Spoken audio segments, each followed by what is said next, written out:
Well, howdy kids.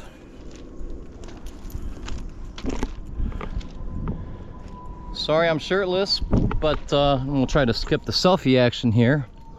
But we are at a very special place. Now, first and foremost, I want to mention, technically speaking, I am trespassing. I am no longer on park property, as far as I understand. So I'm on the B&O tracks, or the CSX tracks now, here in Monacacy, which is just south of Frederick, Maryland. If you go back that way where I parked the car, you've got a monument to New Jersey. But like I've said, I have departed the battlefield. And what I don't understand, and let me give you a shot, beautiful shot, of the scenic Monacacy River. Check it out. Now, again, I'm trespassing. I want to make that clear, so I do not advise anybody else doing this. If you do, it is at your own volition and risk. But it was important for me to come to this site. Very important, because this is where one of the third most prominent people at the Battle of Monacacy, you can't say made their final stand because they were in retreat at this time, but this is where Lieutenant George Davis bravely, very bravely, held off their pursuing attackers and then eventually fled across this railroad bridge that they had been guarding and guarding very vigilantly until they had to fall back and retreat. If you take the tracks back that way, of course, you're heading towards Baltimore, which was their escape route. Ooh. Okay, so some of these boards are not terribly, yeah, see that moving? Again, I don't recommend this to anybody. Please do so at your own risk if you're gonna do it. But anyways, not trying to make myself seem like a daredevil. Ooh, there's someone out on a kayak or a canoe. But it was one of the bravest elements of this battle. Davis and his men from oh cheesy peasy, the 10th Vermont, I believe, the 10th Vermont, were stationed here for most of the battle, so they weren't, you know, over at, to my knowledge, they weren't over at Best Farm or Worthington Farm, so on and so forth. But they were pretty much stationed right here to guard, facing in this direction, any Confederate attack and to protect the route of retreat. And when they were doing so, when they finally had to fall back and retreat across this bridge, it was a very harrowing experience. I mean, something that, again, I like to point out that, you know, all of us would like to think, oh yeah, if I were in this situation, I'd be that brave. Sure, I could do it. But the truth is, many of us would not. And we just wouldn't know until we were placed in that situation. And really put to the test. Gosh, I gotta watch my step here.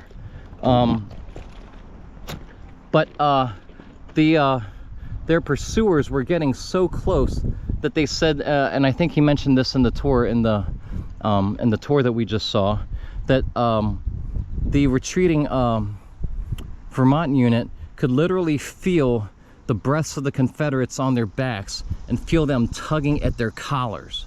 That's how close they were, and some did, of course, were captured, although I think it's safe to say the majority didn't escape, make it across the bridge.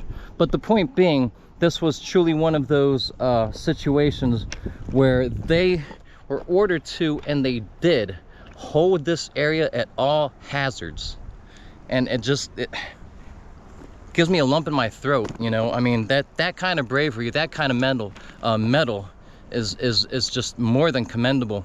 By the way, George Davis was born in 1839, and he was awarded the Medal of Honor quite a bit after the war, but I think in some quick math, I think it was in 1892 he was awarded the Medal of Honor for his actions right here, so that he would have been about 53 years old at the time.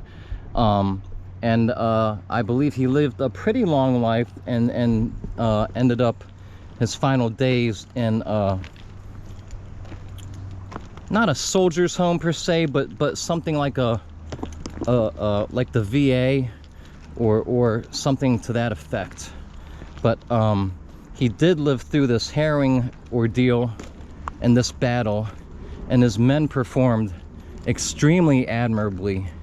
in their defense of this bridge until the very last second. The very last second, to the point where they could feel their attackers or their pursuers pulling on their collars. Just gives me the chills. Anyhow, I don't mean to hang out back here too long.